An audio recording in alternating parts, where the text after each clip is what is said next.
Here we have a pre-owned 2018 Toyota RAV4. This one comes in the XLE trim level in magnetic gray metallic, and then we have ash cloth interior. The powertrain consists of a 2.5 liter naturally aspirated 4-cylinder engine mated to a 6-speed automatic transmission. Coming around to the front end here, we have halogen headlamps along with halogen fog lights. And just a little bit of wear on the front bumper here, but nothing too bad. This has over 90,000 miles on it. So just a few rock chips, which is expected.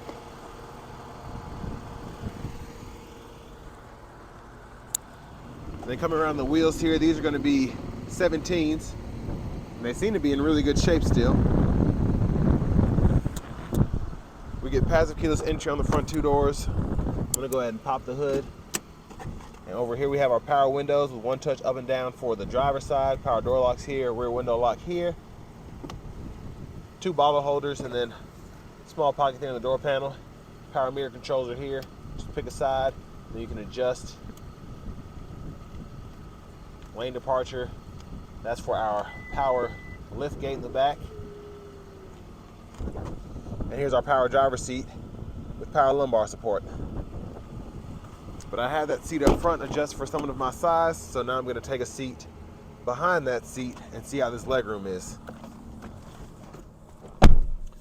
So pretty impressive. I'm 6'3" and tons of space back here. I'm actually really surprised, and tons of headroom as well. I don't remember this. I had a 2018 RAV4 Limited, and I don't remember it being this roomy on the inside, but seat back pockets on both sides. There's a 12-volt down there, and then the center seat folds down, cup holders right in there.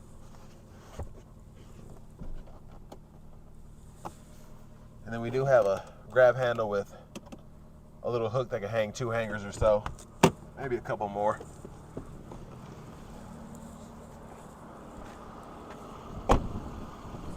Now, I did forget to pop the gas cap. So you do have to, which a lot of people like, it's a lockable one. And there's the cap there. And then one issue that I've always had with these is the power lift gate. So that's had been a little issue, needs to get fixed. But underneath this mat here, the spare, and then the jack and all that's over there.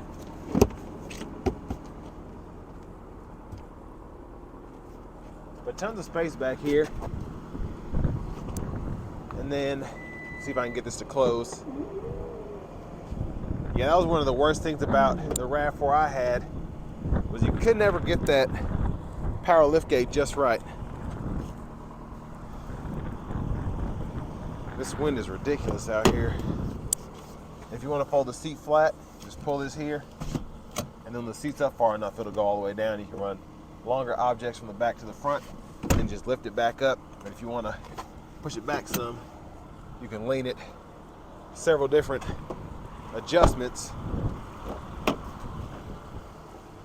And here's our 4-way front passenger seat, manual. Glove compartment, owner's manual still in this one. Always had a really nice sized glove compartment in my opinion. And then you have this little space up here as well.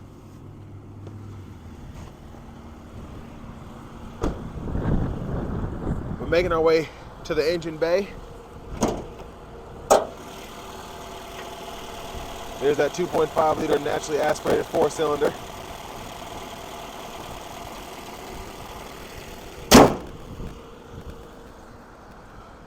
Let's get out of this wind, hop in the driver's seat.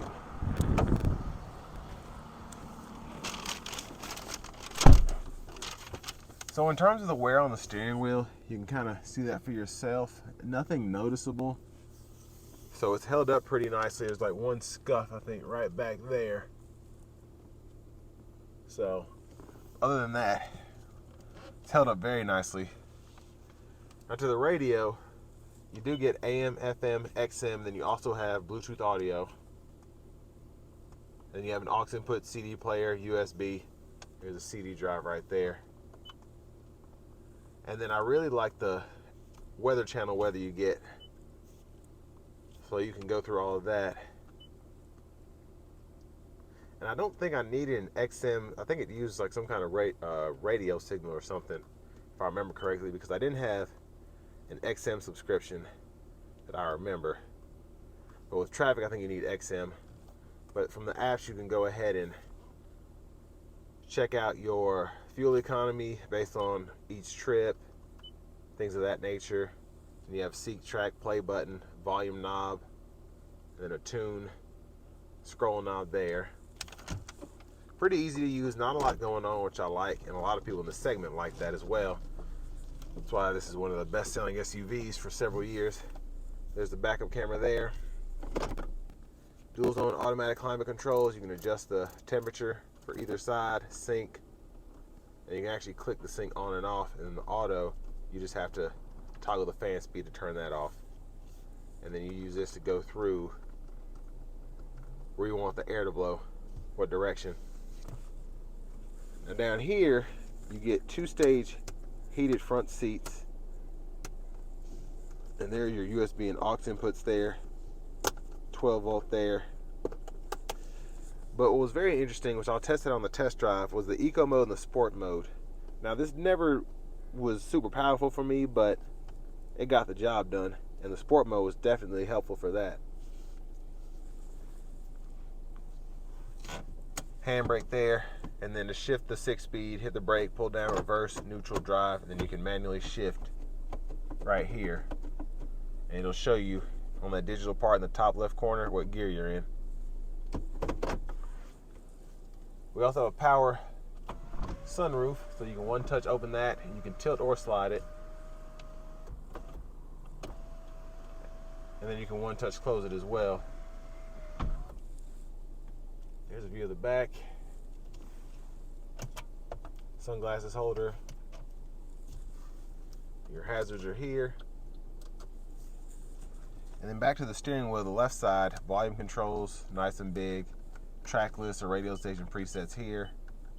Bluetooth controls there, and then you can use this as a mute when you hold it.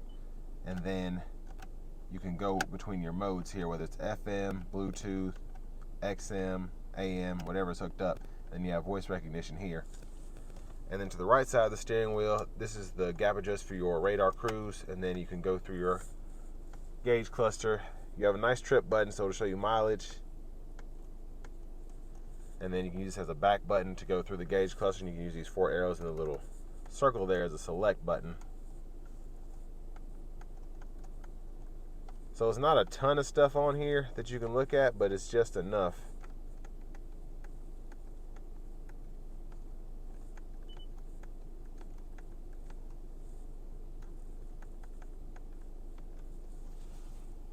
Then push button start. Finally, here's our key fob. But now with almost 95,000 miles on it, let's see how this 2018 Toyota RAV4 holds up. So the RAV4, like I said, I've owned one. I know the history of them. The biggest issue I've had with this vehicle, other than how it drives, which is just not for me, but the brakes are the loudest brakes I have ever dealt with in my entire life. They are just so loud whenever you put your foot in it.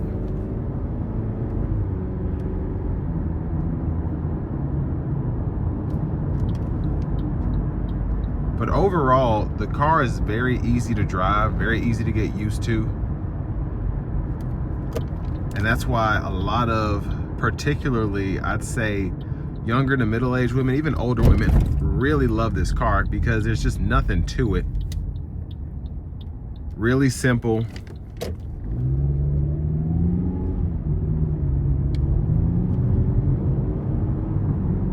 And although it's not quick, for how most people in that segment drive, a naturally aspirated 4-cylinder and a 6-speed is adequate enough to drive how you need to drive, I guess. Now, I'll put in the sport mode now, and it will get the revs quite a bit higher.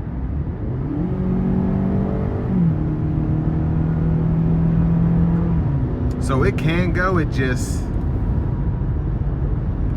that's not what its purpose is. But I have the radar cruise on now, and then the lane departure is on as well. So when I go out of the lines, it'll beep at me.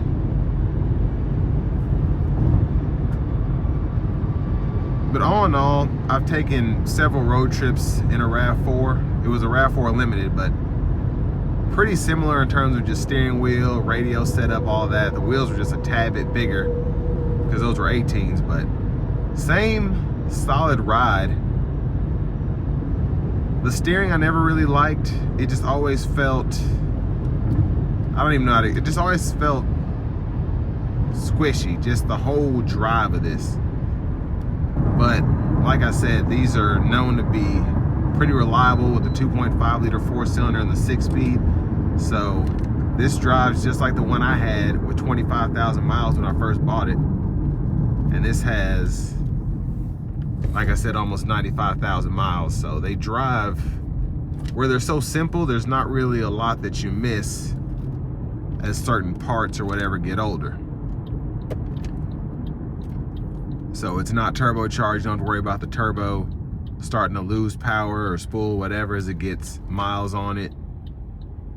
Not a lot of parts that go wrong on these. And it's always shifted as it should. And now in eco mode, the eco mode definitely pulls your throttle response back as opposed to normal and especially sport.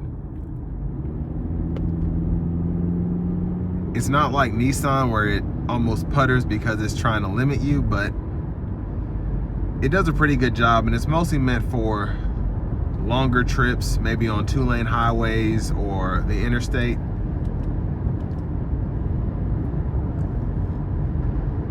It certainly helps you with your acceleration though, to keep you from burning more gas than you maybe need to.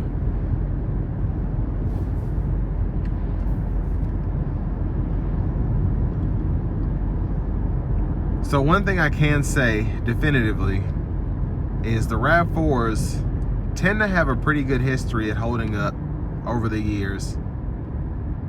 Like I said, this drives just like the 18 that I had, nothing out of the ordinary or crazy in terms of the drivability. So suspension is held up nicely, feels the same as the 18 I had with a lot less miles. Steering, just the engine, the transmission, everything drives just like any other RAV4.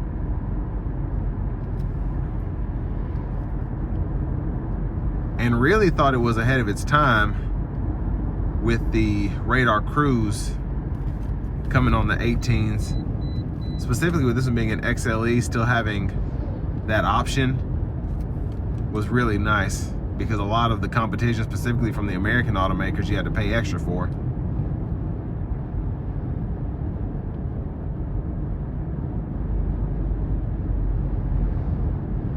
So age and mileage really hasn't deteriorated this RAV4 like I'd even say most of the competition it might have done to that, because a 95,000 mile vehicle usually shows, and this, like I said, nothing has shown in my opinion other than the few rock chips on the front and just that rear power tailgate, which is, it's a troublemaker, I'll say that, but once you get it fixed, it's usually good to go. So this will bring me to the end of my review of the 2018 Toyota RAV4 XLE.